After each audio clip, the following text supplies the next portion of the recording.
Hola, muy buenas noches. Bienvenidos a todos los que nos acompañan esta noche acá presencialmente y a través de la transmisión que tenemos en el Facebook. Les damos la bienvenida de parte del Centro Cultural de España.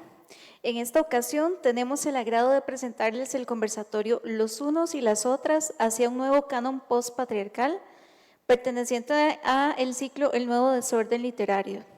Contamos esta noche con la participación de Emilia Macaya Trejos, Guillermo Acuña y Victoria Marín.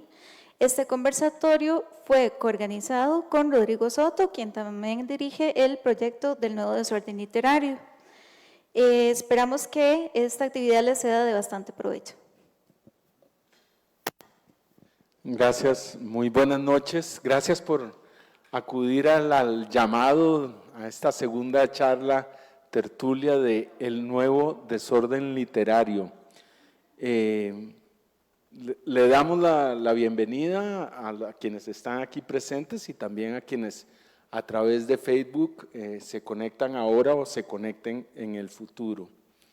El Nuevo Desorden Literario es un ciclo de charlas y conversatorios orientado a examinar de qué formas las grandes transformaciones culturales y tecnológicas en curso a nivel planetario impactan y transforman el campo literario y sus dinámicas.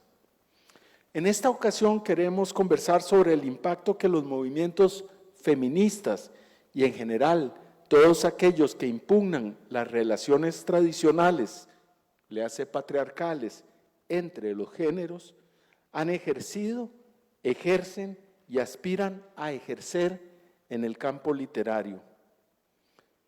Como sabemos, en el mundo llamado occidental, los feminismos no son un movimiento precisamente reciente.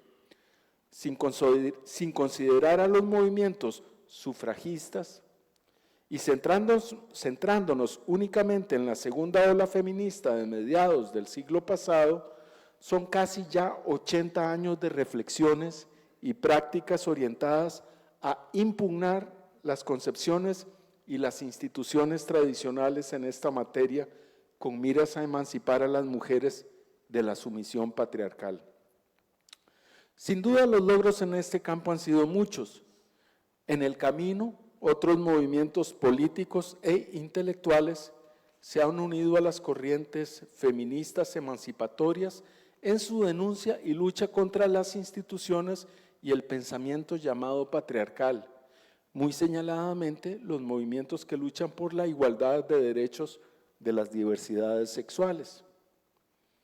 Con este panorama brevemente expuesto, cabe preguntarnos entonces de qué formas han impactado estos movimientos políticos y estas corrientes de pensamiento en las prácticas literarias, escritura, crítica, edición y recepción, por supuesto.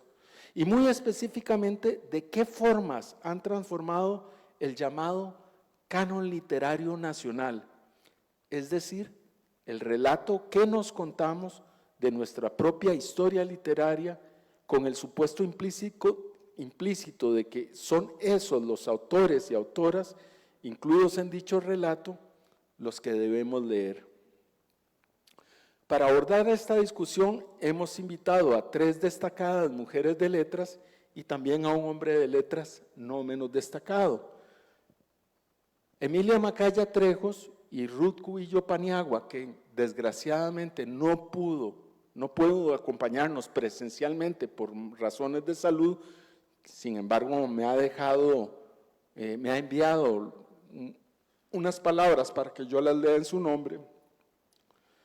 Son estudiosas ambas de la literatura y desde su cátedra en la Universidad de Costa Rica han desarrollado investigaciones académicas en las que abordan de diferentes maneras la relación entre la condición femenina, la palabra de las mujeres y el campo literario. Ambas son doctoras, la doctora Macaya por la Universidad de Montreal, la doctora Cubillo por la Universidad Pompeu Fabra de Barcelona. Emilia es también una autora de obras de ficción muy fecunda, con varias novelas y colecciones de relatos publicadas. El más reciente de sus libros, titulado Miradas y Reflejos, publicado por H&H Editores. Esto es de este año, ¿verdad, Emilia? De este año. Ivania Victoria Marín Fallas, por aquello de honrar a la madre, ¿verdad? Es filóloga, escritora y editora costarricense, graduada en Filología Clásica por la Universidad de Costa Rica. Actualmente cursa la maestría en Literatura y es también estudiante de Filosofía y es terciaria en docencia universitaria en esta misma institución. Su trayectoria articula la investigación académica, la creación literaria y la gestión cultural. Ha ocupado roles editoriales como directora de Ave Nocturna Ediciones y jefa de redacción en la editorial estudiantil de la Universidad de Costa Rica, además de su trabajo en la revista virtual Quimera. Bienvenida también, Victoria. Es importante para gente que ya pasamos de la edad mediana escuchar también y ante todo voces más jóvenes y sin embargo experimentadas como sin duda es la tuya. Para terminar, pero no por último, Guillermo Acuña González, Memo o Memito, para los amigos que lo queremos bien, es poeta, sociólogo de formación, campo este último en el que ha desarrollado y continúa desarrollando diversas investigaciones. Tiene también un doctorado en comunicación social y actualmente ocupa el cargo de vicedecano de la Facultad de Ciencias Sociales en la Universidad Nacional de Costa Rica. Memo es también un activista entusiasta de la poesía y de la literatura en general, con actividades de difusión a nivel nacional e internacional de ya larga trayectoria. Dicho esto, que es lo que se supone que debe hacer un moderador para introducir un panel, podemos abordar a continuación en nuestro tema de la noche. Para empezar, cada uno de ustedes dispondrá de 15 minutos para exponer sus reflexiones libres sobre el tema propuesto. Yo, al terminar, leeré las que Ruth amablemente nos hizo llegar, de modo que tienen ustedes la palabra. No sé si alguno desea de motu propio hablar de primero o de primera.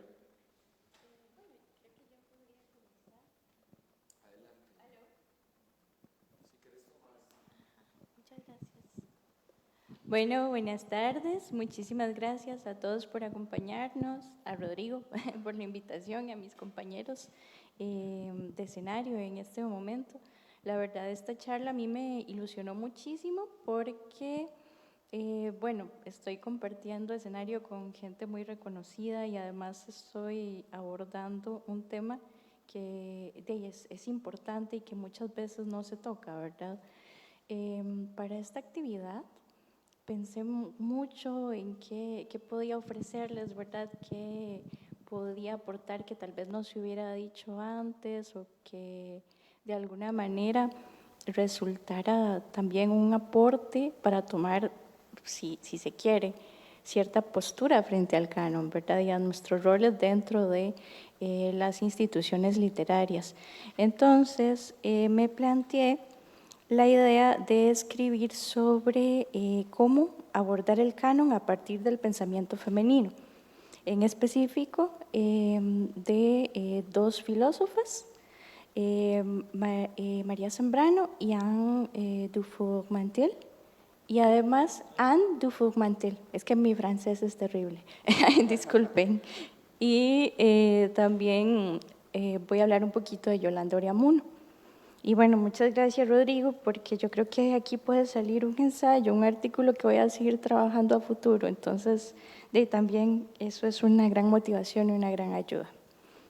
Bueno, dice así: a menudo del acercamiento a los libros durante la infancia deviene el encuentro con la palabra como mera sustancia y alimento. Cuando existe tal inclinación y se tiene la libertad de elegir motivado tan solo por el deseo, divertimento o necesidad, aunque normalmente se elijan obras de aquel conjunto que ya han pasado por la aceptación letrada o la legitimación de una tradición. En ese entonces se solía prescindir incluso de cualquier escenario ajeno a la revelación de las historias, cuando éstas no llegaban a desarrollarse en el terreno de la memoria y la historia familiar. La conciencia lectora de la infancia, todavía indómita, concentraba la mirada que devolvía el espejo último, aquel que siempre, cuando resultaba verdaderamente grato y provechoso, aparecía despojado de los rasgos de la máscara del escritor en sociedad, presto a mimetizar. Debo suponer que a muchos, como a mí, no nos interesaba saber quién había escrito qué ni qué se había dicho sobre ello. En mi caso era más sencillo recordar las peculiaridades de un cuento o una novela que el nombre de la persona que lo había engendrado, quien muchas veces no pasaba de ser un extraño que se interponía entre la niña que era y la que se convertía en historia cada vez que leía. Incluso ahora, a veces me veo arrastrada por ese desplazamiento de la atención que relega a un segundo plano cosas tan importantes para las instituciones literarias como la figura autoral. No solo porque quizá haya quedado un remanente de aquella resistencia infantil hacia la domesticación o porque crea que la persona detrás de la obra carece de importancia. Más bien ocurre todo lo contrario. Simplemente a veces me dejo llevar por el impulso, otras pienso que sería maravilloso que alguna vez, sin excepción, cada uno de nosotros tuviera la oportunidad de ser leído y procurado de ese modo, sin tomar en cuenta etiquetas de nombre, raza, posición social, geografía o género, tan solo por la virtud del texto, concibiendo la figura de quien escribe como ese autor que trasciende diferencias como las que se han establecido entre hombre y mujer, término que María Zambrano empleaba para pensarse en un género neutro, a falta en aquella época de las posibilidades que hoy brindan recursos como el lenguaje inclusivo. Mas no vivimos en un mundo carente ni de identidad ni de estructuras, aunque muchas se alejen de lo real. Como menciona Elena Laurenzi, María Zambrano era profundamente consciente de ser una mujer que escribía y quería escribir como una mujer, trastocar el discurso masculino dominante, obligarlo a enfrentarse a una otredad radical que reconoce y ejerce una escritura distinta de los modelos entronizados en el canon occidental. Ese conjunto de obras que muchas veces ha resultado tan reductivo y excluyente. Una otredad que ha tenido que hacerle frente a la disminución de su valor al ser calificada meramente como subjetiva, en contraste con una supuesta universalidad tradicionalmente asociada a lo masculino, que se ha leído como emocional o delirante, íntima o imaginativa en un sentido menor, y por ello ha sido relegada al ámbito de los afectos, lo infantil, lo doméstico, lo catártico, como si careciera de mérito y densidad reflexiva. En resumidas cuentas, en muchos casos, presa de la violencia simbólica, definida como el sometimiento de unos sujetos respecto de otros a través de procesos de socialización que naturalizan relaciones de poder. Bastante cuestionables, debo decir, incluso de violencia epistémica al invalidar voces, saberes y experiencias. Y en este gesto, en la valentía de asumirse mujer y de apropiarse de la palabra siendo femenina, como ella misma reivindica, Zambrano se enfrenta al recelo y a la aridez de un sistema que ha despojado el pensamiento de su carne y su vínculo con la vida. Como sujeto femenino, transforma una desventaja histórica en potencia creadora, aquella a quien se relegó al ámbito del cuerpo, subordinado a la razón, identificada con lo masculino y de las pasiones, consideradas lastres del genio, busca ahora escuchar a las entrañas, restituir el cuerpo al pensamiento en un acto de reconciliación con el mundo y con los otros. En España, Sueño y Verdad, la autora plantea como antídoto de la violencia que despoja, aniquila y exige para sí el tributo de la mirada, como antídoto del deseo, origen de toda reducción o tiranía, la ternura, la antigua ternura más vieja que el amor, la fidelidad de las entrañas aquietadas. En el arte se refiere no a la falsa luz rectora, calcinante, egoísta y cegadora, de pretensiones soteriológicas, androcéntrica y misógina, tan afín a la ideología patriarcal que busca desesperadamente el reconocimiento y la inmortalidad de los nombres, sino la luz que en el arte se convierte en presencia a través de la ausencia, de ese gesto de apertura hacia lo humano que nada tiene que ver con el afán de subordinar lo originario a lo individual, impidiendo la trascendencia, condición de posibilidad del cumplimiento de toda obra. Luz unificadora que paradójicamente permite el reconocimiento de una multiplicidad inacible e irreductible y que no combate pero que tampoco huye, que resuelve la confrontación muchas veces artificial entre lo bello y lo monstruoso, el alma y el cuerpo, lo femenino y lo masculino, en una suerte de amistad representada en la imagen del fauno dormido y la mujer en vela, a la que alude cuando habla del arte de Picasso.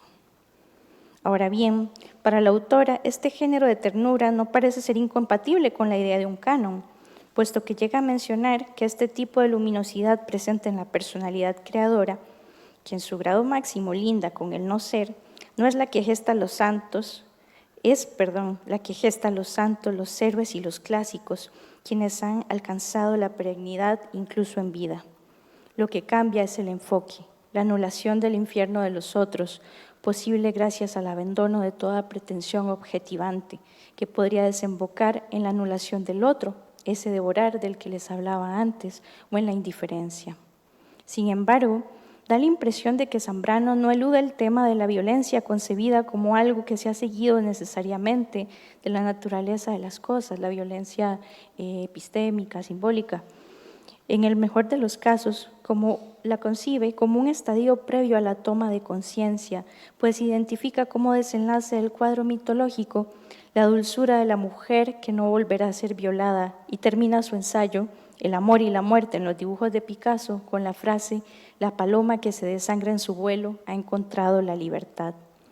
Estas palabras podrían resultar incómodas si se toma por dulzura una cualidad ligada al sometimiento, a lo femenino y a lo infantil visto como estados imperfectos de la persona, cuando lo opuesto a la dulzura son más bien todas las formas de acomodamiento, de suavidad adulterada, de papilla sentimental.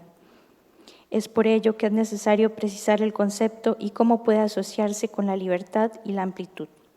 La filósofa francesa Anne Dufour-Mantel, a quien acabo de citar, la define como una fuerza simbólica con grados de intensidad y capaz de transformación sobre las cosas, como una potencia, como algo capaz de domesticar, pero que nunca será domesticado, pues se resiste a la perversión de su naturaleza.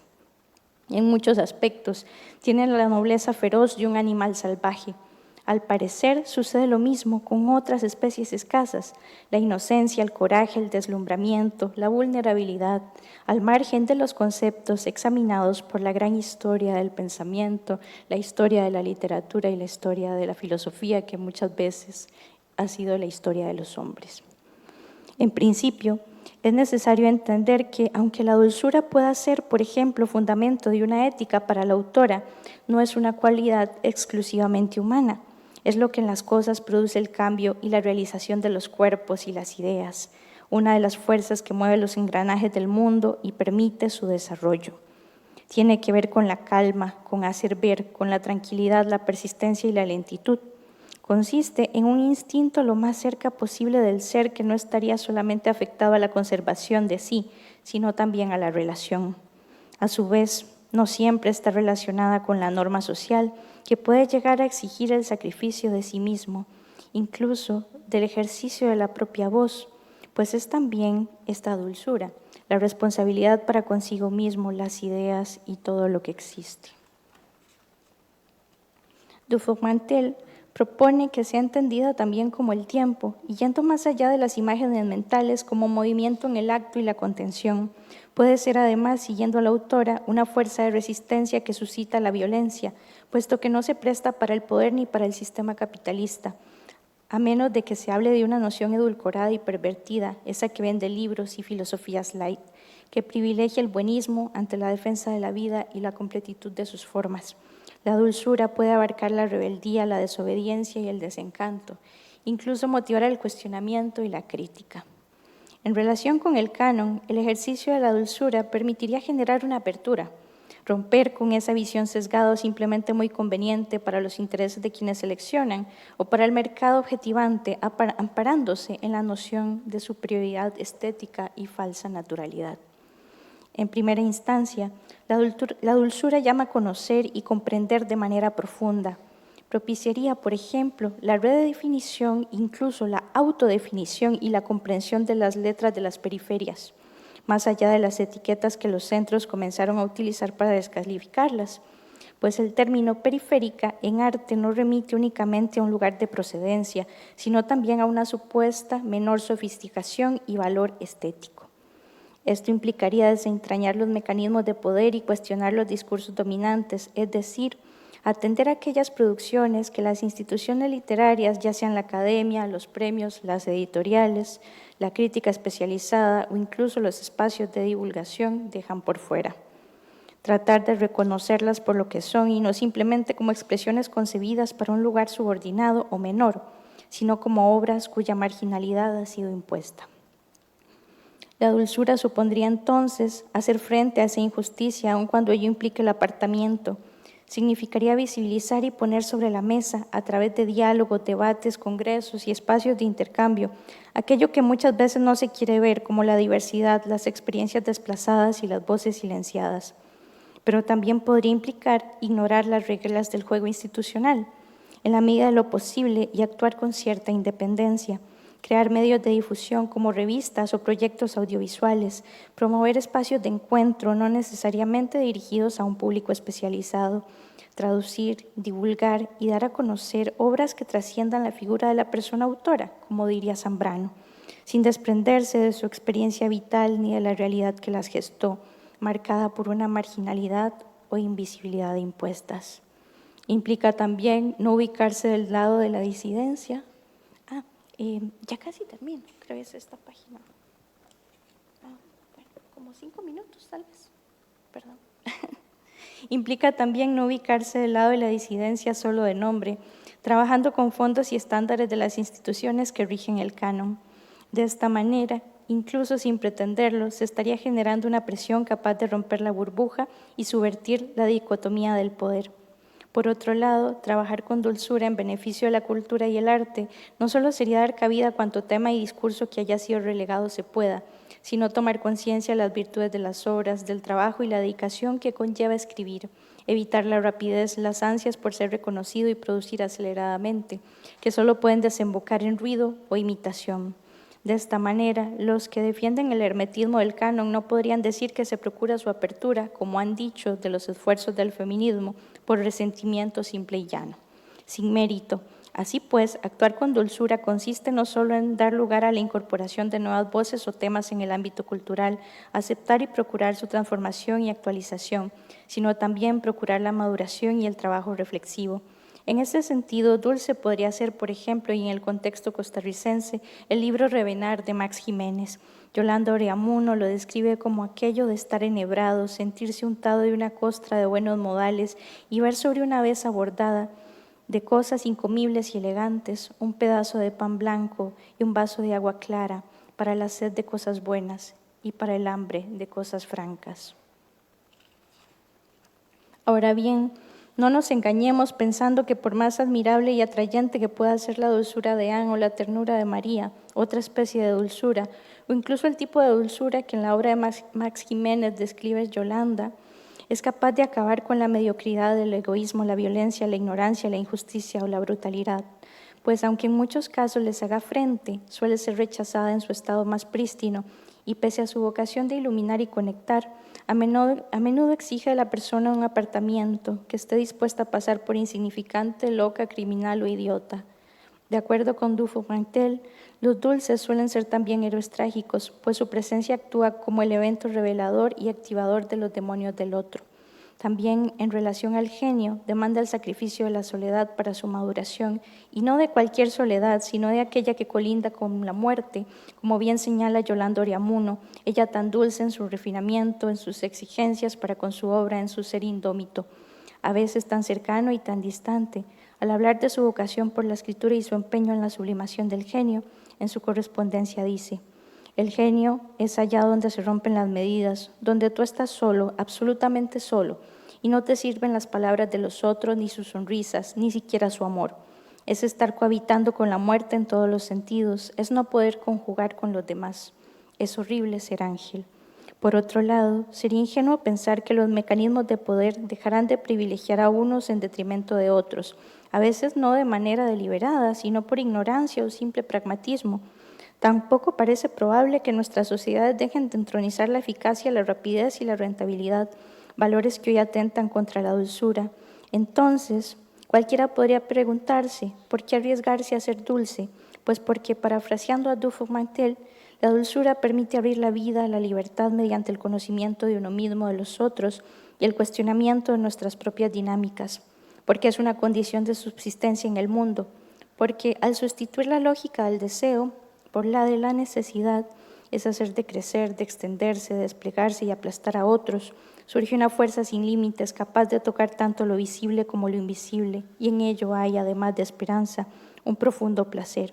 Y por último, como podría decir Thoreau, simplemente por el gusto de hacer lo que desde los adentros, si así fuera, se concibe como correcto, porque la dulzura también puede ser una fuerza en defensa de lo justo, principio, pensamiento y acto poderoso que no rehuye la lucha ni es agotado por la estrechez de miras o la tiranía. Muchas gracias. Muchas gracias, Victoria. La verdad, reivindicar la dulzura pone en entredicho muchos de los criterios epistémicos y de los valores centrales del patriarcado. Me parece que es muy pertinente en ese sentido la reivindicación de la dulzura. Doña Emilia, desde los años universitarios lejanos para mí, Emilia ha sido siempre y seguirá siendo Doña Emilia, por su prestancia, elegancia y presencia. Doña Emilia.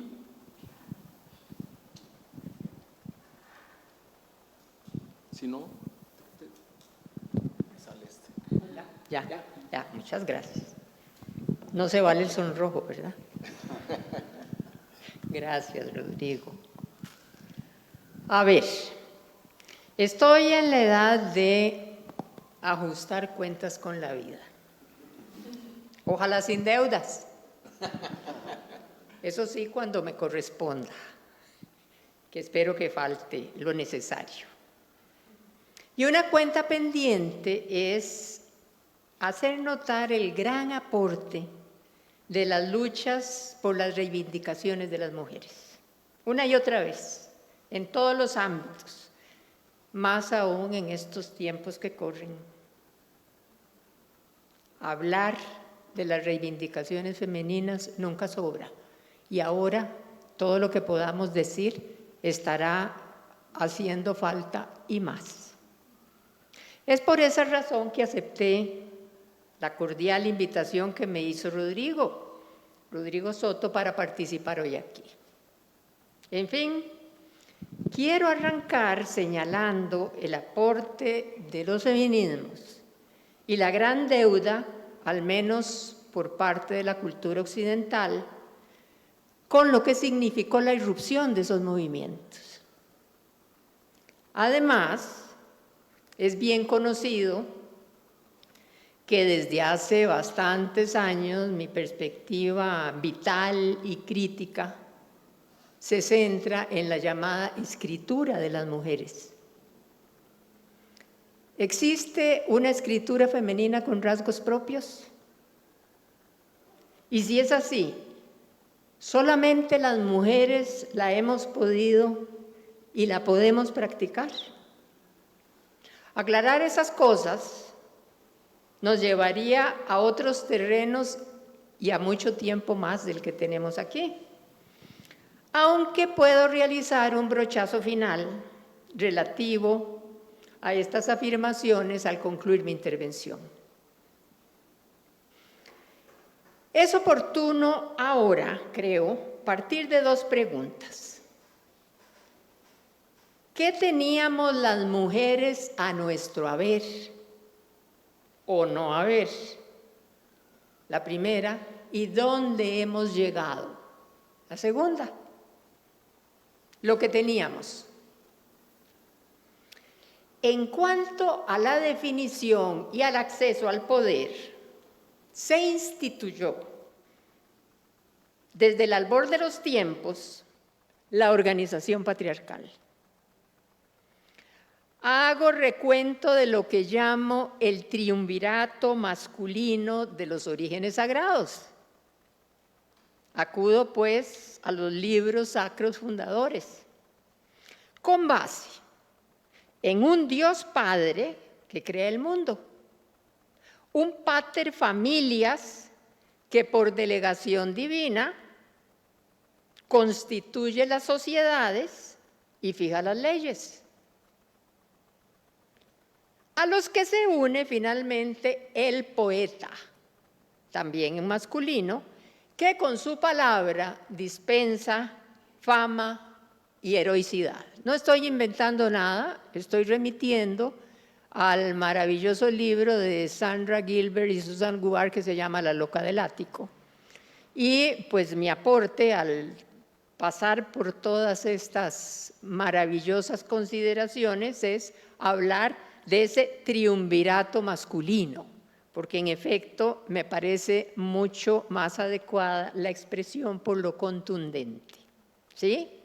Un triunvirato en 3 niveles para asegurar un mando y excluir a la mitad o más de lo que llamamos el género humano. Por si lo anterior resultase poca cosa, se consagra el poder del logos, derivado del carácter sagrado de la primera palabra, el verbo creador, con mayúscula, la palabra originaria, el verbo divino con el cual el Dios Padre creó el mundo y todo lo que él deriva. Tal el esquema al que llamamos logocentrismo, soporte del patriarcado, un sistema, un lenguaje, y razón de su forma de comunicación, de su lenguaje. Para ese mundo, decía, exclusivamente masculino. De ahí la adjudicación del poder de la razón al género masculino y la adscripción de las mujeres a las escurridizas emociones. Es la ruta que va desde las veleidades hasta la locura, según lo que se necesite tachar. Siguiendo pues con estas ideas, se vuelve fácil, por lo tanto, merced a esta vía, describir la situación de las mujeres con su anclaje en la negación y en la tachadura, o sea, con anclaje en la tradición occidental, al menos que es lo que conozco. ¿De qué manera? Hay una negación ante su ser, definido como entrega a los otros y olvido de lo propio. Una negación frente al poder y al acceso a la vida pública, en el destino de un encierro, el encierro femenino en la tradición occidental.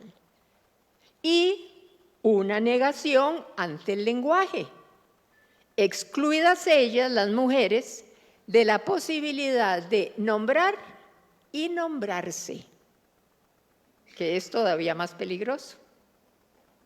En resumen, la mujer no es, la mujer no hace, la mujer no dice.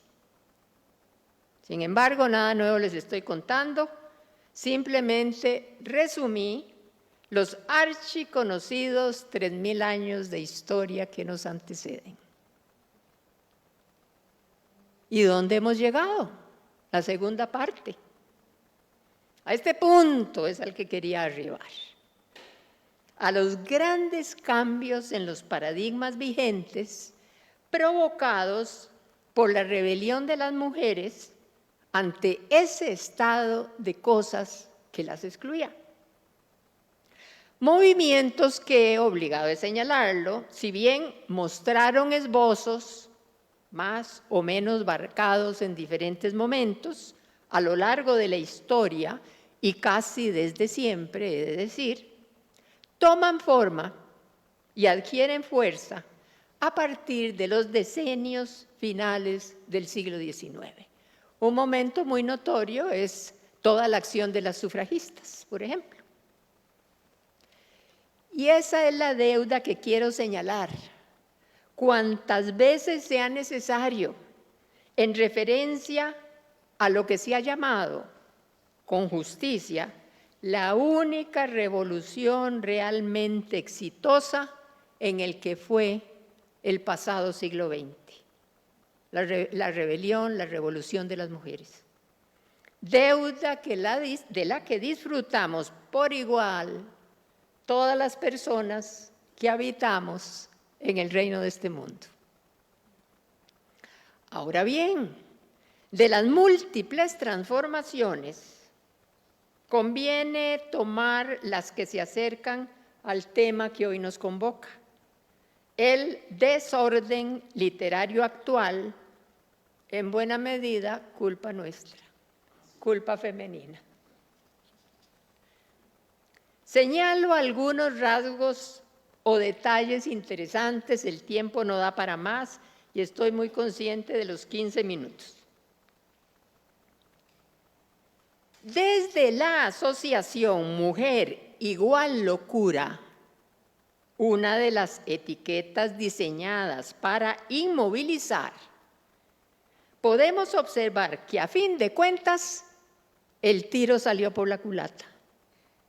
Paso a explicarme según estos breves apuntes. Se delineó patriarcalmente un deber ser y un deber evitar en las mujeres. Por una parte, deber ser la dócil del eterno femenino, bella, encerrada, silenciosa y entregada hasta tal punto a los otros que no deja nada para sí, vaciada por dentro y por fuera. Por otra parte, la rebelde, la indómita demoníaca que es tachada y maldita, la loca a la que no se le hace caso, por rebelde. Así, se establece desde siempre una asociación femenina con la sin razón, al modo de señalamiento y tachadura, como mencionaba. La dócil porque no piensa, la rebelde porque le intenta, pero lo hace mal. Si tomamos en cuenta el esquema tradicional de los géneros literarios, un ligero apunte, espero no pasarme del tiempo. Entre los géneros literarios, para el abordaje de la poesía, ha habido un margen mayor de acción desde las feminidades. Bien sabemos, apunto nada más esto, que la metáfora pues, es una sinrazón, por lo que en alguna medida le está permitido al género femenino. Son como consustanciales. Habría que preguntarse de qué manera se mira al poeta, pero también eso es tema de otra mesa redonda. Pero es un tema muy interesante. Ciertamente, en cuanto a la adjudicación de los géneros literarios, en un mayor o menor grado a la razón o a la sin razón, poesía, la narrativa ha costado más ganarlo como terreno, porque es la conformación de mundos y construir mundos es muy peligroso, no lo podemos dejar en manos de las mujeres. y ni se diga el ensayo. El ensayo tal vez ha sido lo más dificultoso, y que se lo pregunten a una buena amiga que se llamó doña Simone de Beauvoir. Pues bien, los movimientos de reivindicación de las mujeres comprendieron que la impugnación del sistema comenzaba con una ruptura de ese orden que las excluía, de ese orden de la razón. Vamos a ver qué pasa si buscamos la sinrazón, porque era romper el esquema aceptado. Ese orden que las excluía, repito, las aprisionaba y más aún las negaba. El orden del lenguaje patriarcal, que acompañado de una lógica y un funcionamiento acorde, todo lo abarcaba en tanto mecanismo de poder. Ahí estaba el enemigo. Pues he aquí un detalle fundamental. Esto es lo que quiero señalar, que actuó quizá como muy conveniente marca de época, puesto que jugó en nuestro beneficio. Los llamados movimientos de vanguardia en el arte y la literatura del siglo XX caminarán a la par de las reivindicaciones feministas, puesto que van a aspirar a lo mismo: la ruptura de ese lenguaje lógico-sintáctico en tanto mecanismo de poder, artístico, social, existencial.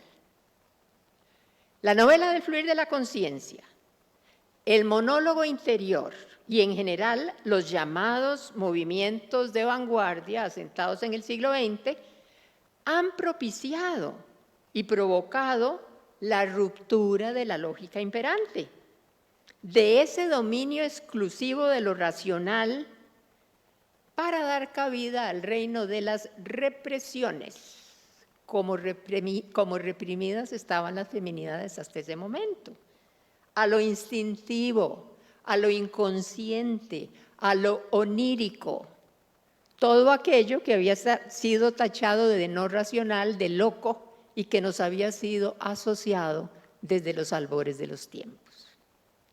Ese otro mundo que el logos patriarcal había tachado. Ruptura, en fin, para así liberar las represiones, instaurar la irrupción de los sueños, los instintos y la ilogicidad, la no razón, en tanto temas preponderantes. Y para dar un ejemplo de la conjunción de ambos movimientos, los feministas y los artístico-literarios, apelo a lo siguiente. No me ubico en la literatura costarricense, pero tendremos tiempo de hablar de eso. Apelo a la novela del fluir de la conciencia, de la cual deriva el monólogo interior como su mecanismo fundamental, muy bien lo sabemos. Esa novela del fluir de la conciencia tiene su inicio, y es una opinión pues bastante bien fundamentada, en Dorothy Richardson, y una extensísima novela suya que se llama Peregrinaje, que es un viaje al interior de la propia conciencia, una conciencia femenina, para descubrirse y construirse. Una obra en 13 volúmenes, porque el Pilgrimage en realidad son 13 novelas, mediante las cuales se rompe con todos los cánones vigentes de la factura novelesca, o sea, de la forma de construir y narrar una novela. Dorothy Richardson se adelanta a Joyce y de cierta manera da impulso a lo que llevarán a cabo igualmente en sus mismos vecindarios de la literatura anglosajona Catherine Mansfield y nuestra querida Virginia Woolf. Voy a leer un brevísimo, ya para terminar, párrafo del prólogo de Peregrinaje, en donde dice Richardson lo siguiente: la presente obra, a la letra, proponiéndose escribir la presente autora, proponiéndose escribir una novela y buscando un modelo contemporáneo, se encontró con el dilema de tener que elegir entre seguir uno de los caminos marcados o intentar llevar a cabo una contrapartida femenina del realismo masculino imperante. Y esa es la primera novela del Fluir de la Conciencia, El peregrinaje de Dorothy Richardson.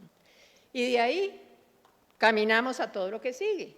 Desde Proust, anterior, que ha marcado con acierto el predominio de la interioridad, de lo que se va a valer después la novela El Fluir de la Conciencia, hacia la literatura de vanguardia, hasta llegar a nuestros días. Con esto termino. Creo que esa literatura no se habría dado, los famosos sismos, o no se habría asentado de la manera en que lo hizo sin la fuerte irrupción de las feminidades en el siglo XX. De la misma manera, la impugnación del sistema desde los movimientos de mujeres se vio incrementado por la fuerza renovadora de lo artístico literario, de las vanguardias.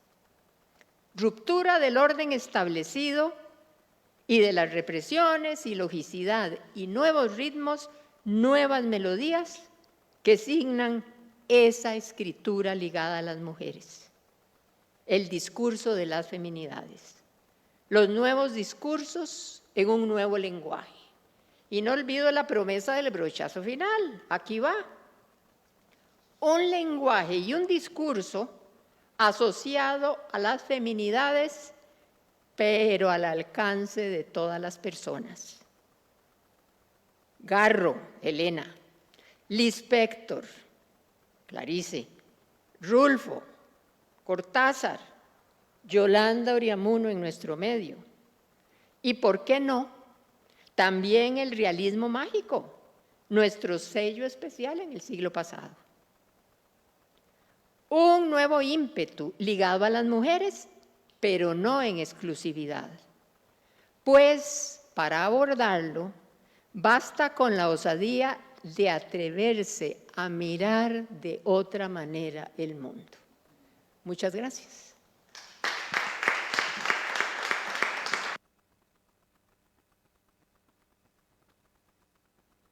Muchas gracias, Emilia. Evidente sintonía en las dos intervenciones que hemos escuchado en cuanto al, digamos, a la profundidad epistémica, en última instancia, que está de por medio en este debate sobre la literatura, las sensibilidades femeninas. No se trata solo de quién habla, sino desde dónde habla y lo que incluye como voz parlante, digámoslo así. Adelante, Memo, te toca. Menuda tarea me toca a mí terminar esta mesa, precedido de estas excelentes propuestas de lectura del tema. Rodrigo, muchas gracias por la invitación, gracias a ambas por compartir reflexiones. Yo voy a proponer desordenar todavía más el desorden, ¿verdad?, al que nos has convocado, Rodrigo. Y titulé, digamos, algunas de estas notas o las notas con las que quisiera compartir reflexión esta noche, haciéndome dos preguntas. Justamente hablar de lo pospatriarcal en Costa Rica es una, y eso se produce solo en la literatura, es decir, si hay otros elementos que podamos aportar. Voy a empezar con un ejemplo absolutamente banal, quizás básico, lo que ustedes quisieran llamarlo. Hace un par de días me encuentro con una conferencia, una charla en la Universidad Nacional, en la Facultad de Ciencias Sociales, sobre el rol social del fútbol. ¿Okay? Había en la mesa 3 hombres y una mujer. La mujer era estudiante de trabajo social que presentaba unas notas de su avance de su trabajo final de graduación en una maestría. Y introduce la estudiante, la compañera, su reflexión con 2 fotografías. Una sobre la selección de Costa Rica de 2014, hace la pregunta, dice, levanten la mano quiénes de ustedes conocen a estos jugadores, y más de la mitad del auditorio levanta la mano, ¿verdad? La selección de Costa Rica de Brasil 14. Luego, la segunda imagen, la selección femenina actual, dice, levanten la mano quiénes de ustedes conocen a estas jugadoras. Solo 2 personas levantaron la mano, ¿verdad? Y ahí quisiera iniciar con ese ejercicio sobre la visibilidad e invisibilidad que nos acompaña en el tema de esta noche. Quisiera compartir con ustedes 3 ideas básicas que he tratado de articular, porque sí, estamos hablando del canon, ¿verdad? Y estamos hablando de esa relación entre el canon y la construcción de lo nacional, ¿verdad? Esa categoría que alguna vez Benedict Anderson llamó esa comunidad imaginada, ese proceso de imaginación de una construcción colectiva. Y yo planteo que lo nacional parece haberse diluido. Entonces, si lo nacional parece haberse diluido en Costa Rica, ¿de qué canon estamos hablando? ¿Y de qué post estamos hablando entonces? Eso es lo primero. Lo segundo,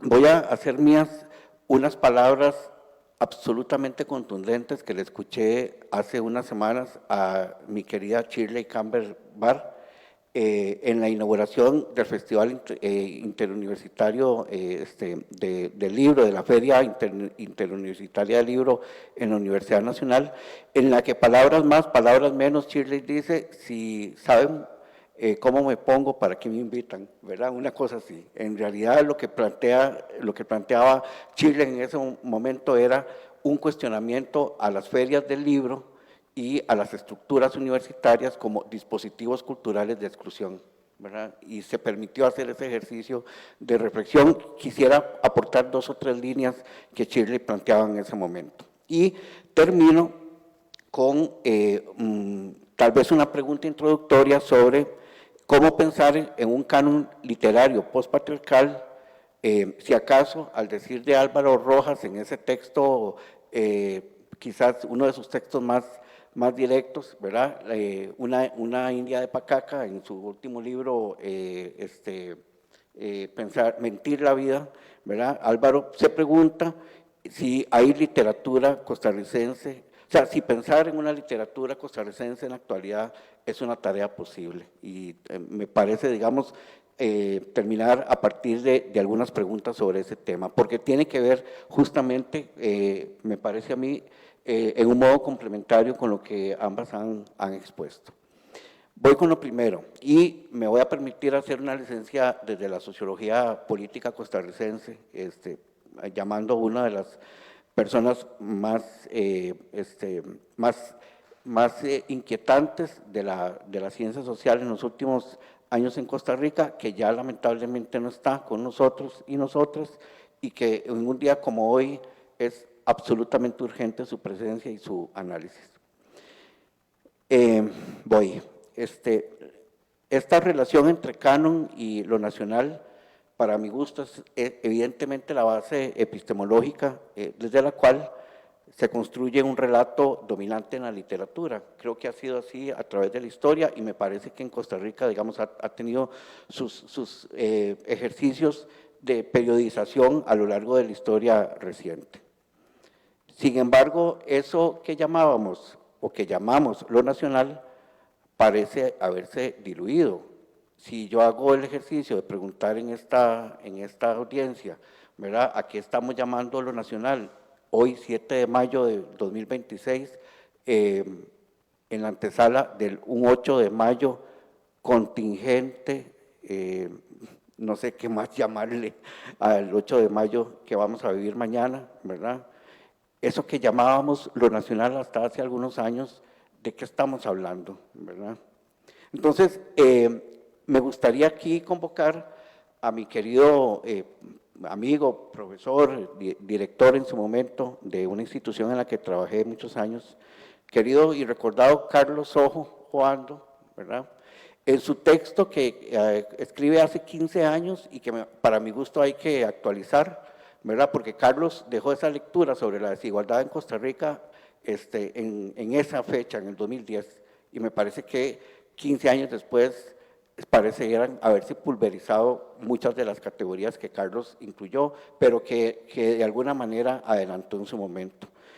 Recordemos el texto, ¿verdad? Se llamó Igualiticos, la construcción social de la desigualdad en Costa Rica, en el año 2010.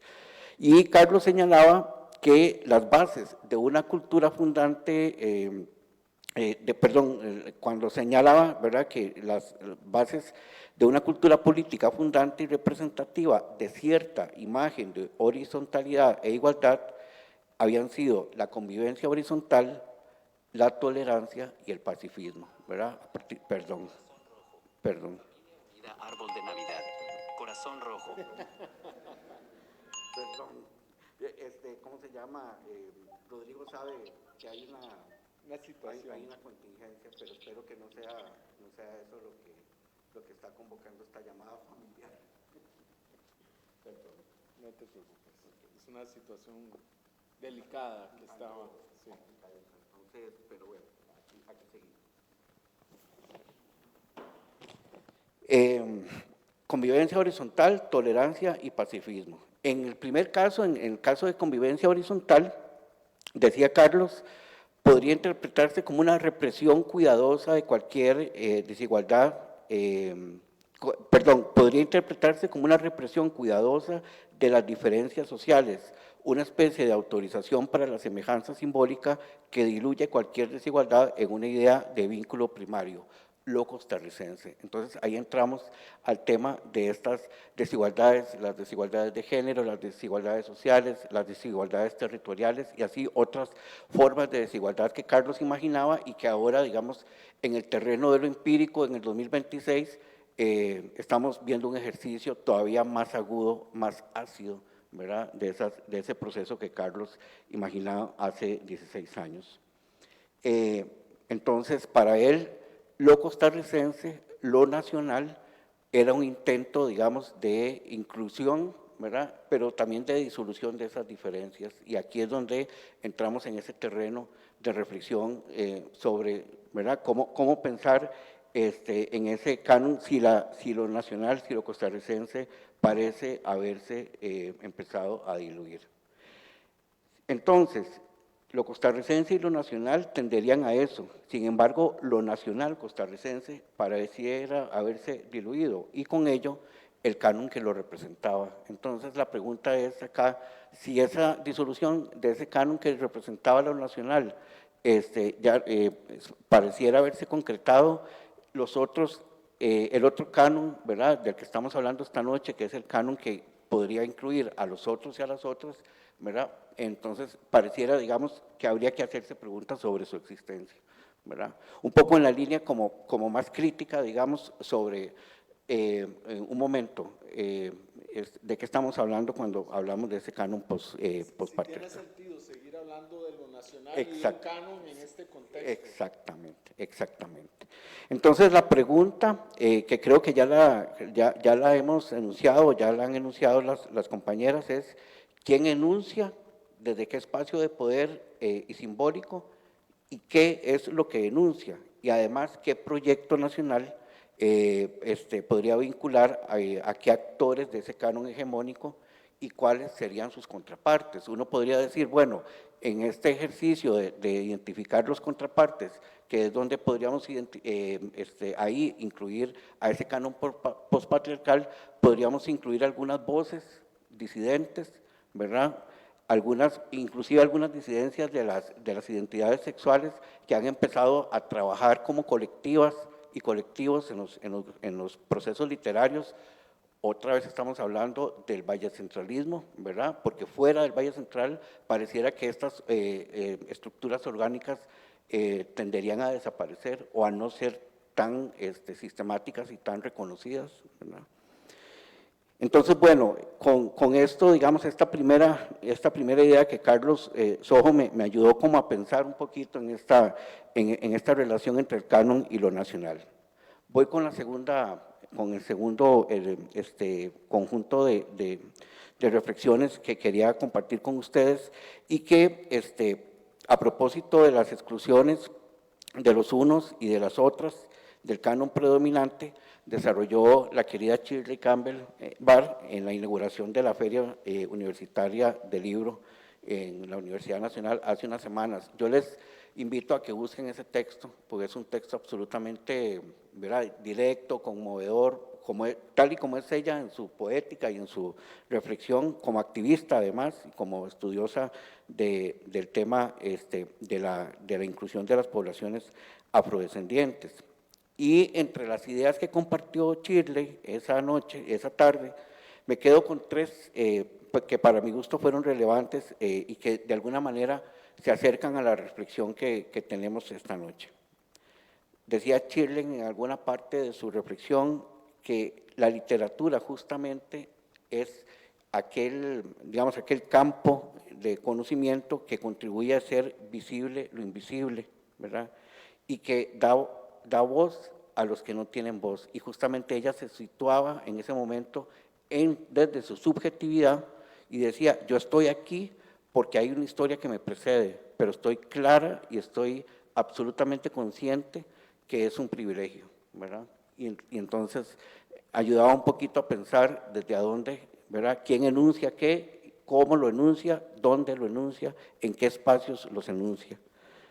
La segunda línea de reflexión que compartía ella decía, y para mi gusto esto es central, dice, todos nosotros y nosotras, nuestras instituciones, entidades, organizaciones, estamos atravesados y atravesadas, determinados por una historia y por realidades que definen nuestras producciones y posicionamientos.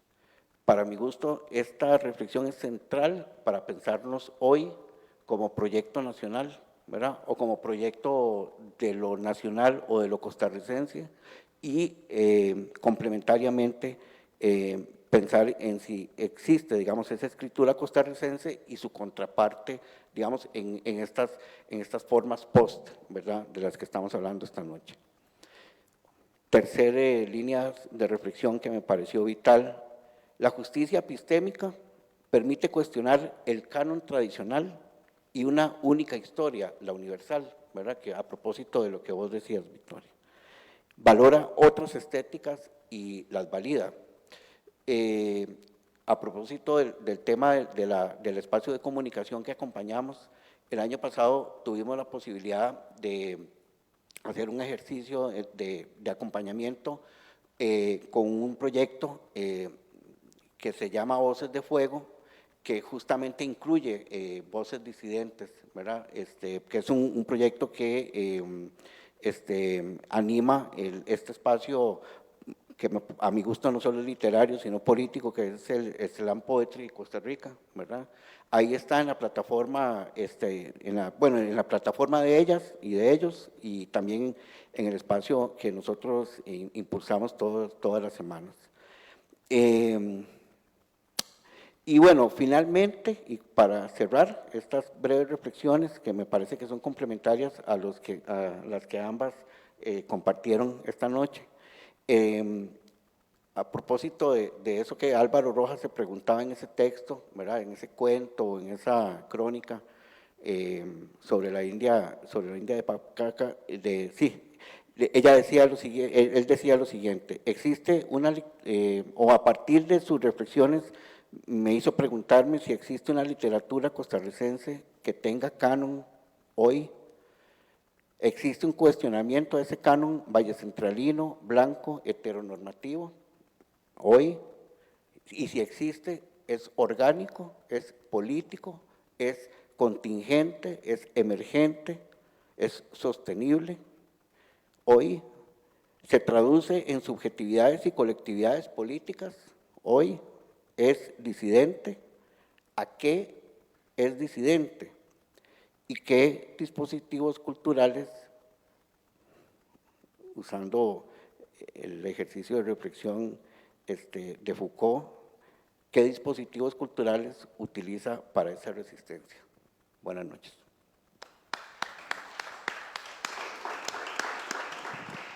Muchas gracias, Guillermo. Fiel a tu estirpe sociológica, me parece que has complementado, enriquecido los enfoques que nos ofrecieron Victoria y Emilia. Me voy a permitir leer los aportes para esta discusión de la doctora Ruth Cubillo, quien me los hizo llegar. Me parece que es pertinente que la oigamos, aunque sea por interpósita persona. Pregunta Ruth: ¿canon pospatriarcal o canon en disputa? La literatura costarricense contemporánea y sus nuevas voces. Así titula lo que nos ha hecho llegar. Para comenzar a compartir mis ideas en este conversatorio, me gustaría plantear una pregunta que considero fundamental formular si vamos a hablar del canon nacional. ¿Quién decide qué obras son importantes en la literatura costarricense? Durante mucho tiempo, el canon literario, es decir, el conjunto de obras consideradas valiosas, ha sido construido desde una perspectiva predominantemente masculina. Sin embargo, en las últimas décadas, ese canon ha comenzado a transformarse. Hoy se habla incluso de un canon pospatriarcal. Pero al hacerlo surge una duda fundamental. ¿Realmente hemos superado el patriarcado en la literatura o estamos más bien en un proceso de cambio? ¿Estamos realmente ante un canon pospatriarcal o más bien podríamos hablar de un canon contrahegemónico o en transición? En esta exposición quiero plantear y defender la siguiente idea. El canon literario costarricense contemporáneo, y dudo que algún canon lo sea, no es plenamente pospatriarcal, sino que se trata de un canon en disputa, donde nuevas voces están redefiniendo qué entendemos por literatura. Se suele argumentar que para entender el presente hay que mirar el pasado, y en esta ocasión me parece que resulta crucial hacer este ejercicio. En Costa Rica, durante las últimas 2 décadas del siglo XIX y la primera mitad del siglo XX, las mujeres escribían, pero sus textos contaban con poca visibilidad. Muchas mujeres publicaban en revistas o en periódicos y algunas de ellas empleaban seudónimos por temor a revelar sus nombres propios. Muchas escritoras eran excluidas del canon oficial, ese que comenzó a construirse cuando Costa Rica se convirtió en un Estado-nación y que se consolidó al publicarse las primeras historias de la literatura costarricense, todas ellas elaboradas por hombres.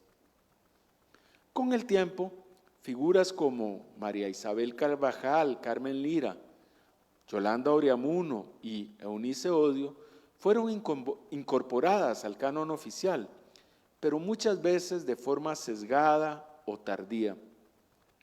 Basta con recordar cómo, en el caso de Carmen Lira, su canonización se debió a los cuentos infantiles que reunió en la famosa colección titulada Los cuentos de mi tía Panchita, aunque se han silenciado sus ensayos políticos y su narrativa más comprometida.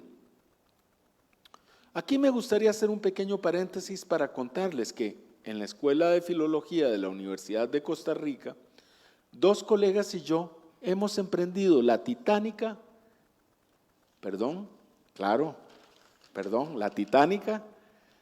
labor de realizar la historia de la literatura costarricense escrita por mujeres entre 1880 y 2020.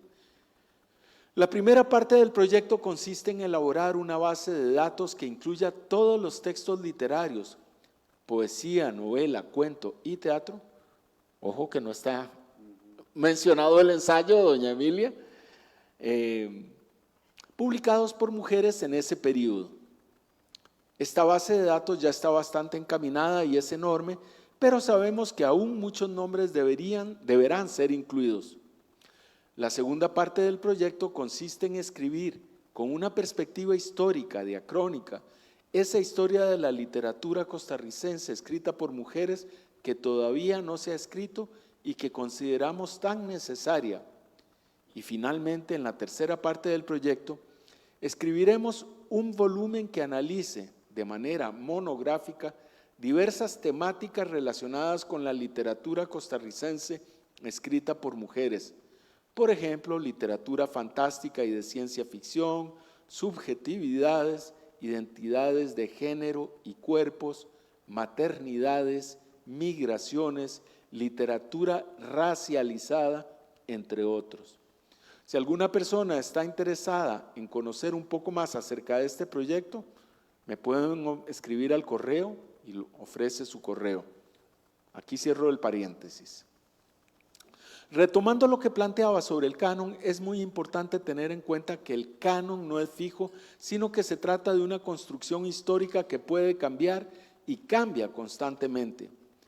Actualmente estamos viviendo una reescritura activa del canon que en el caso particular de nuestro país pasa por cuestiones como la publicación de antologías de mujeres, la revisión de las lecturas propuestas para los programas universitarios y la recuperación de autoras olvidadas o silenciadas.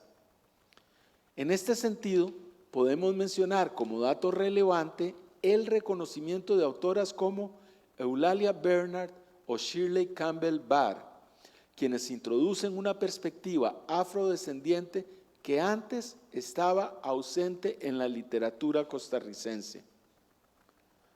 Los criterios que se emplean para definir el canon también varían históricamente.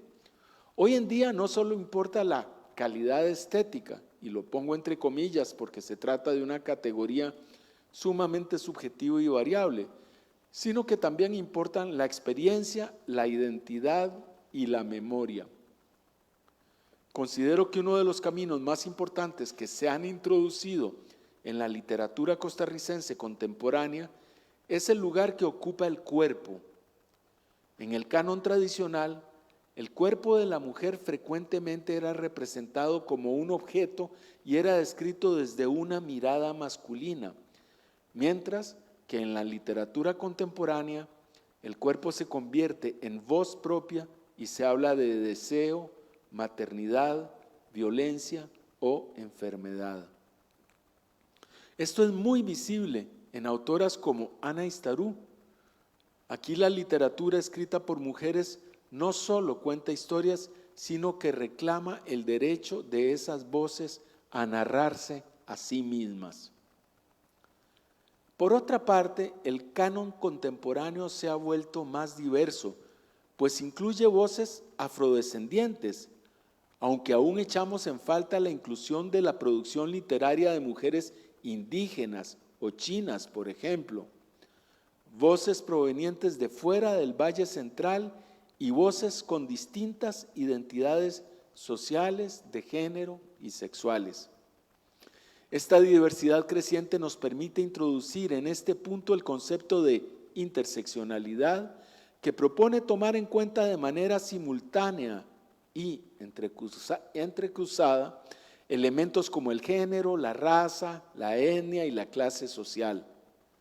Por lo tanto, es preciso tener en cuenta que no todas las mujeres escriben desde la misma experiencia, no por ser mujeres, todas hemos vivido la misma experiencia, y que cada una construye la representación de la realidad de una manera propia y particular. El canon literario costarricense también ha experimentado una transformación en lo que respecta a las formas, pues algunas escritoras contemporáneas mezclan géneros, la poesía, el ensayo, la narrativa, rompen estructuras lineales y experimentan con las voces narrativas empleadas. Una autora como Ana Cristina Rossi, por ejemplo, introduce en sus textos narrativos preocupaciones ecológicas, históricas y políticas. Con esto quiero decir que la forma también es política. Para finalizar, me gustaría señalar que hoy en día coexisten en Costa Rica al menos dos tipos de canon. Uno, el canon institucional, en el que intervienen las escuelas, los colegios y las universidades, los premios nacionales y otros, y las editoriales más consolidadas, ya sean públicas o privadas. Y 2, el canon alternativo atravesado por las redes sociales, las editoriales independientes y los diversos espacios culturales que existen en el país. Estos dos cánones no siempre coinciden, lo cual genera una importante tensión en el campo cultural costarricense, pero una tensión que es buena porque permite que este espacio siga vivo y no se fosilice. No obstante, persisten desigualdades muy relevantes y algunas autoras siguen invisibilizadas. ¿Quién decide qué literatura es importante y merece entrar al canon? Como vemos, la respuesta ya no es única. El canon costarricense contemporáneo no es completamente postpatriarcal, pero tampoco es el mismo de antes. Se trata de un espacio en transformación donde nuevas voces están ampliando los límites de la literatura. Más que un canon cerrado, tenemos un campo en disputa donde escribir también es una forma de resistir y redefinir la cultura, nos dice doña Ruth, a quien le agradecemos mucho que nos haya hecho llegar sus palabras para enriquecer nuestra conversación de esta noche.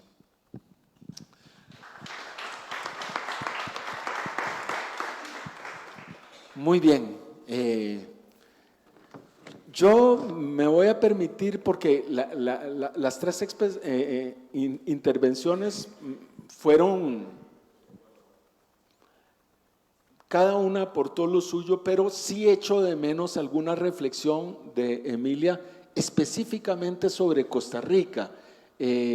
Dado que sos una autora pues, de obras de ficción, además, quiero decir, además de estudiosa y ensayista sobre la literatura y sobre la literatura femenina, pues tenés una obra importante también en el campo de la narrativa de ficción y tu enfoque, digamos, amplio sobre el tema, revelador, me dejó, digamos, me quedó faltando como una mirada específica sobre lo que en tu opinión ocurre en Costa Rica o está ocurriendo o ha ocurrido en décadas recientes. Quisiera que hablaras un poco al respecto, por favor. Con mucho gusto, Rodrigo. Mis estudios en lo que se refiere a la literatura costarricense han estado muy claramente dirigidos hacia Yolanda Oriamono. Ahora, te contestaría de la siguiente manera. Con la literatura costarricense y con cualquier literatura actual. Soy defensora de las matizaciones. Me encanta matizar. Es más, siempre he defendido, y ahí te pongo mi literatura, siempre, no he defendido, he huido de las etiquetas, porque fui crítica durante muchísimo tiempo, crítica literaria, y sé que lo más fácil para desautorizar una obra es etiquetarla, porque le quitamos el derecho a decir muchas cosas y la ponemos a decir una sola cosa. En relación con canon, mujeres, la matización es una manera de diluir importancias y diluir sobre todo aportes, porque al relativizar, si algo relativiza es el canon, por un lado impone y por otro lado, descalificando, relativiza lo que no le conviene. Las mujeres y la literatura de las mujeres lo sabemos muy bien. De modo que por encima de todos esos matices, relativismos, como queramos nombrarlo, lo que me interesó, Rodrigo, es lo inapelable. Hay pocas cosas inapelables en este mundo, pero adjudicado a la literatura costarricense, adjudicado a la literatura de todos los ámbitos, me atrevería a decir del mundo. Hay algo que me parece muy revelador y muy enriquecedor. Y es la idea de que la literatura actual, inclusive la costarricense, vive de lo que fue la irrupción de la locura. Y la irrupción de la locura es la irrupción de las locas. Por eso mi primera afirmación fue esa asociación mujer-locura. Eso es lo que te permite, por encima de los relativismos y por encima de matizaciones excesivas, hablar bajo un criterio que no invisibiliza lo que las mujeres hemos logrado. Te cuento y comparto una experiencia que para mí fue muy reveladora. Cuando comenzábamos en el INAMO, cuando llegó la ley para combatir la violencia contra las mujeres, yo me cansé de ir a la Asamblea Legislativa mientras se iban aprobando las cosas, porque había una discusión acerca de cómo llamar al asesinato de las mujeres, si femicidio o feminicidio. Y en eso nos llevamos como 3 años, que yo les decía, bueno, si quieren seguir la estricta derivación, digan feminicidio de fémina, fémina, y ahí está la raíz y le ponen el derivativo. Pero decían, no, es que femicidio en otros lugares ya hay leyes, como fuera. Fueron más de 2 o 3 años.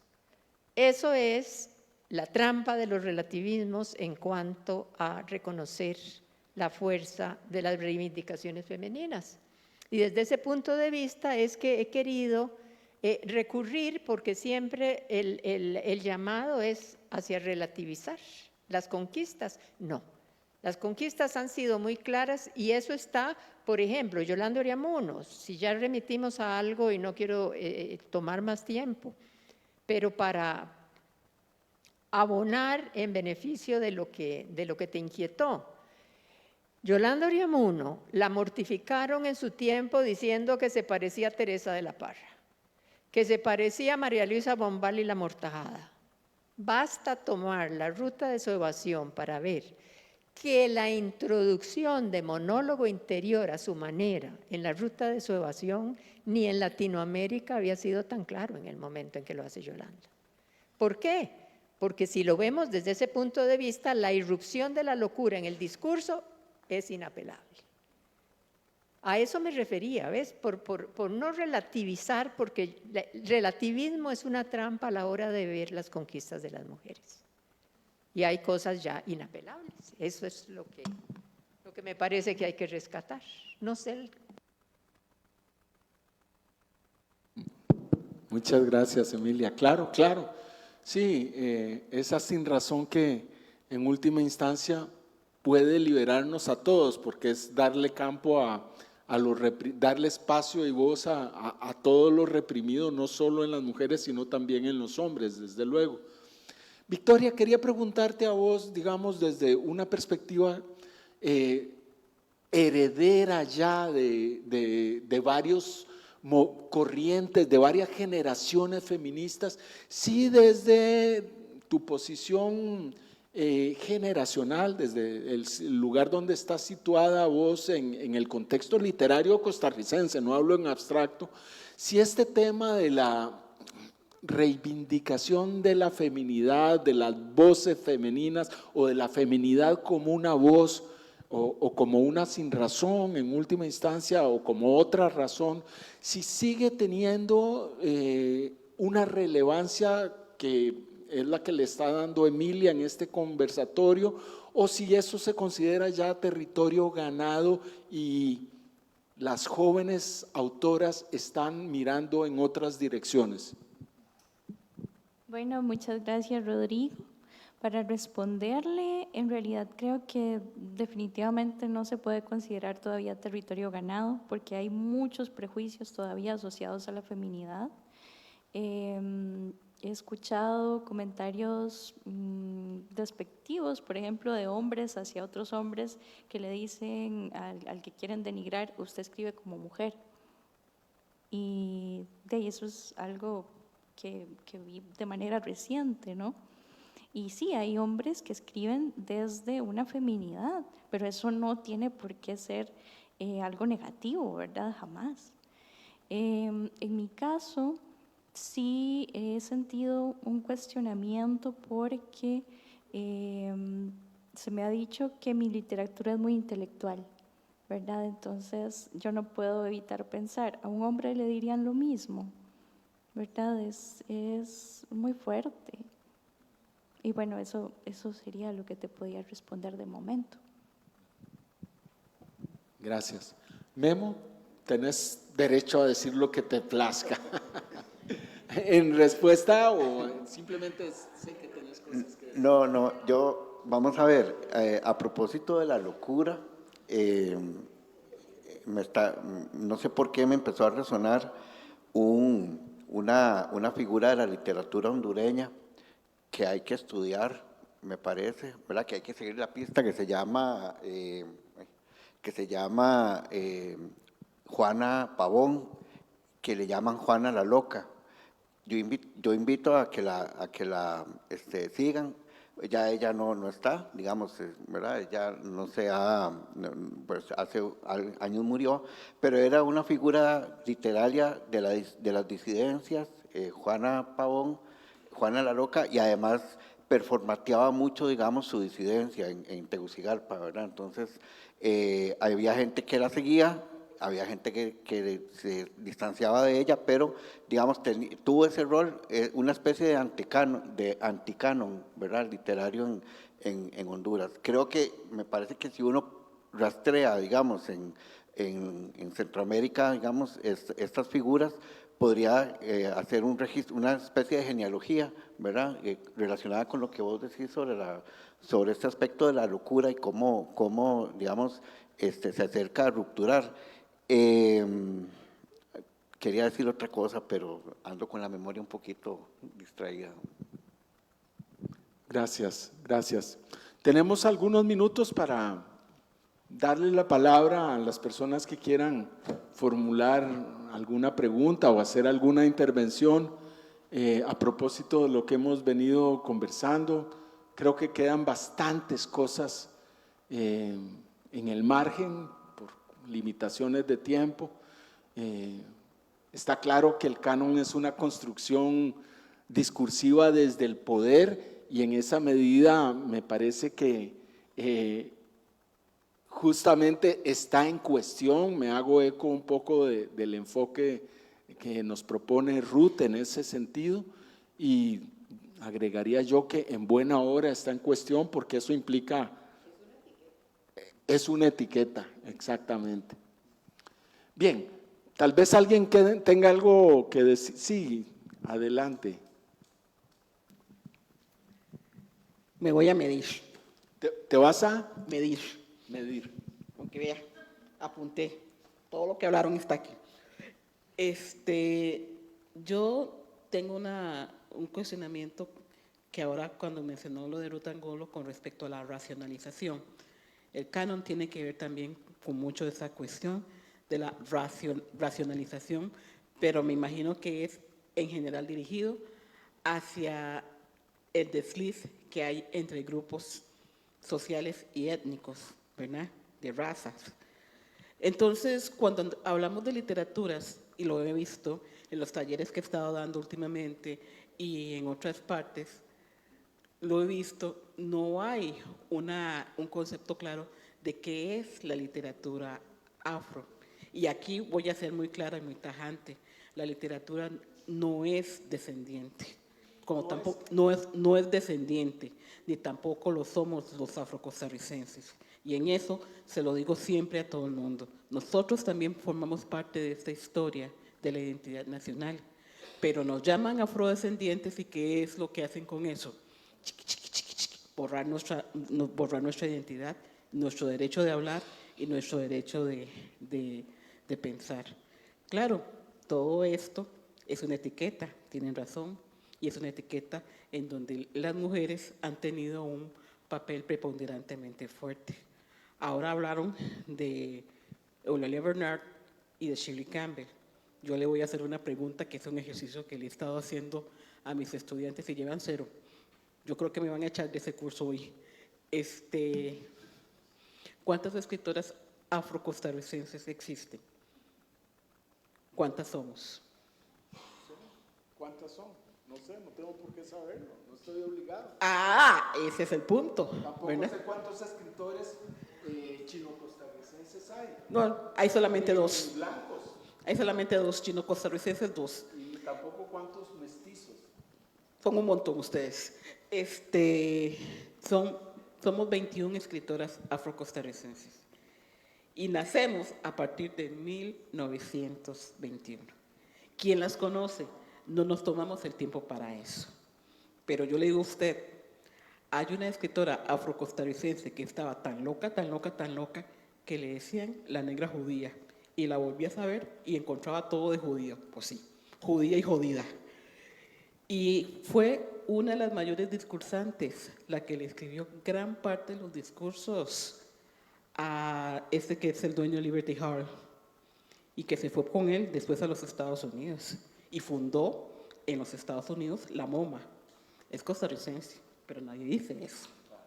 Entonces, todos esos pequeños detalles hay que irlos sumando y entendiendo como un proceso ya más de concepto emocional, una locura muy particular, porque la literatura, al menos para mí es eso, una locura muy particular.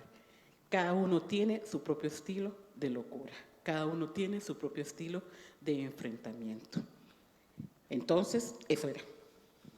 Muchas gracias, te agradezco mucho y definitivamente hay un enorme desconocimiento sobre muchas voces afrocostarricenses, femeninas y masculinas. No tengo la menor duda al respecto, innegable, porque todo pasa por el poder y está claro que se trata de una población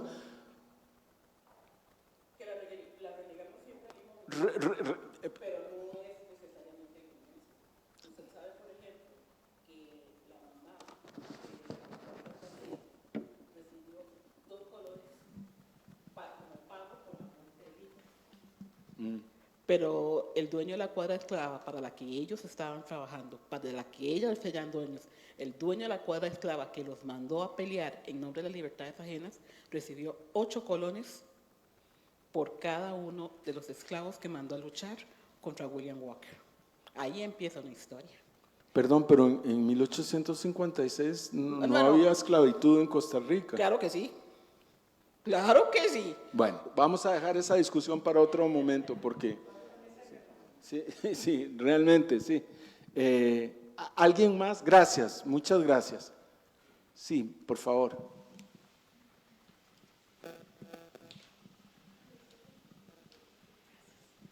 Buenas noches. Felicitarlas y felicitarlos por este espacio tan disfrutable que nos permitieron presenciar. Hoy fue un momento muy lindo, varios momentos lindos y este es uno. Anterior a esto venía la Biblioteca Nacional, donde hoy se inauguraba la exposición de Sor Juana Inés de la Cruz.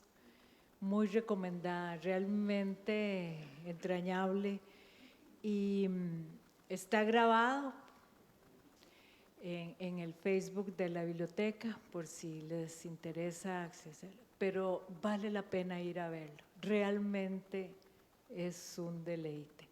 Y algo que decía ella, como en algún momento ya los libros era como algo tan peligroso para ella y desaparecer todo eso. Entonces, su capacidad de reflexionar sobre la cotidianidad era tan fuerte que cocinando, ¿verdad? Y ella decía, si Aristóteles hubiera cocinado más, hubiera escrito más también. Entonces, en todo lo que hacemos, sentimos, hay siempre la posibilidad de ir más allá y trascender. Gracias. Muchas gracias por sus palabras. ¿Alguien más tiene algún aporte que hacer, algo que decir? Será bienvenido.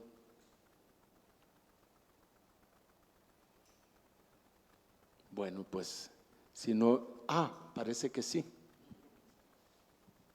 Bueno, no sé si hay tiempo, pero es que a mí quería ver si las personas que participaron tienen alguna idea de una palabra que se puso en el título de la actividad, el post-patriarcal, ¿verdad? Porque pienso que, digamos, eso es hablar de algo que todavía está muy lejos, ¿no? ¿Verdad? Entonces, no sé, como meter un poquitito el tema, cómo lo ven, porque no sé, siento que ni siquiera si se está escribiendo sobre eso, digamos. Entonces, ¿cómo lo verían más o menos? No, yo creo que casi que es, gracias. No, yo creo que casi que es un aula y somos personas muy versadas en hacer llegar nuestra voz cuando estamos en un auditorio. Yo creo que apenas estamos medio arañando el patriarcado. Y no quisiera ser pesimista, pero conforme más avanzo en la vida, por una parte me son claros los logros, pero por otra parte, muchas épocas actuales lo que nos señalan es que es ni un rasguñito, apenas una pequeña marca. Hay que hacer muchísimo, pero hay que pensar esto, ¿verdad? Estamos yendo contra más de 3.000 años de historia, y eso cuesta, eso cuesta. Entonces hay que verlo logrado y no ponernos pesimistas por lo poco que se ha logrado, pero tampoco envalentonarnos, ni enceguecernos, ni llenarnos la boca de dulce porque hemos alcanzado cosas. Yo creo que más que ver lo que se ha alcanzado, que es importante, es lo que falta, porque falta mucho. ¿Qué te parece?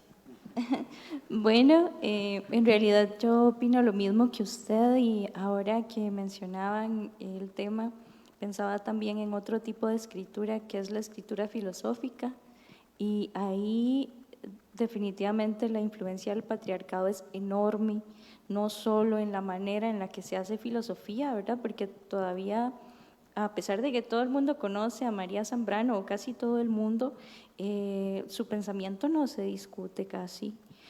Hacer filosofía con el cuerpo, como ella lo hizo, está muy desprestigiado todavía. Y yo pienso también en las asignaturas que nosotros llevamos normalmente en esta carrera, a cuántas mujeres se leen en esas asignaturas, ¿verdad? Y si se leen en cursos que forman parte del tronco o solo son asignaturas optativas, ¿verdad? Porque eso también es importante. Otra cosa es que yo pienso que hay autoras que tienen una densidad y una virtud filosófica muy grande y que no se les ha reconocido, como la misma Yolanda Oreamuno, ¿verdad? Hay mucha filosofía en los escritos de Yolanda, sí hay tesis que se han trabajado sobre eso, pero es algo que casi no se conoce. Y yo creo que el único ensayo que se lee en secundaria de Yolanda es Los mitos tropicales, y es un muy buen ensayo, pero también deberían leerse otras cosas, quizás un poco más intempestivas, en un sentido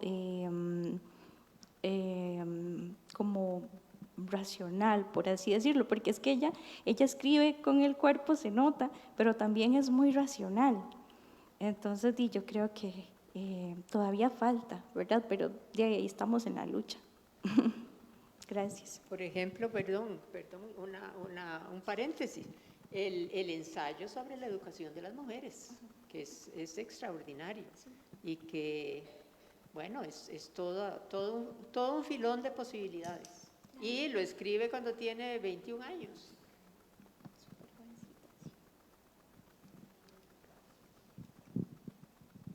Bueno, pues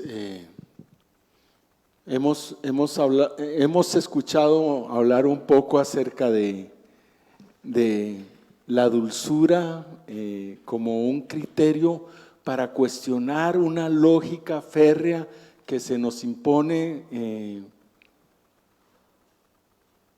y que puede ser liberadora para mujeres y para hombres. La dulzura también como una forma de liberarnos de una razón opresiva y acceder a una sin razón, digámoslo así, liberadora de los cuerpos, liberadora de las historias, liberadora de los relatos de quienes somos. En medio de un país que no sabemos si seguirá siendo país, no seguirá siendo lo que fue porque nada permanece, pero ciertamente cabe preguntarnos sobre la naturaleza de un canon nacional en medio de un contexto en donde lo nacional ha sido puesto en entredicho de diversas formas y sigue siendo puesto en entredicho. No soy bueno para hacer síntesis finales, me parece que ese debe ser trabajo de cada uno de las personas que está acá, pero sí quiero agradecerles de manera muy entusiasta y fehaciente que se hayan acercado esta noche al Centro Cultural de España, invitarlos también a la próxima tertulia que tendrá lugar el primer jueves del mes de junio, donde abordaremos otro tema de actualidad. Esta próxima tertulia estará dedicada a examinar el campo literario costarricense como un espacio de tensión entre instituciones de poder. O sea, está dirigida a ver las dinámicas de poder dentro del campo literario costarricense.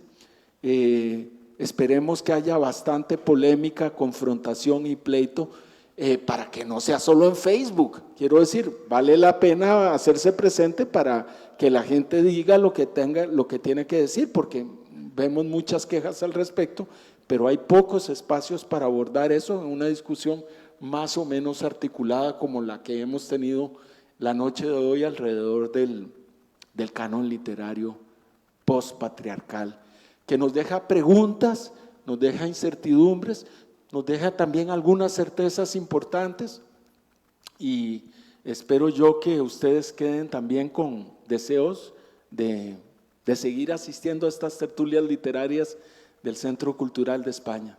Muy buenas noches y gracias de nuevo por su presencia y asistencia esta noche.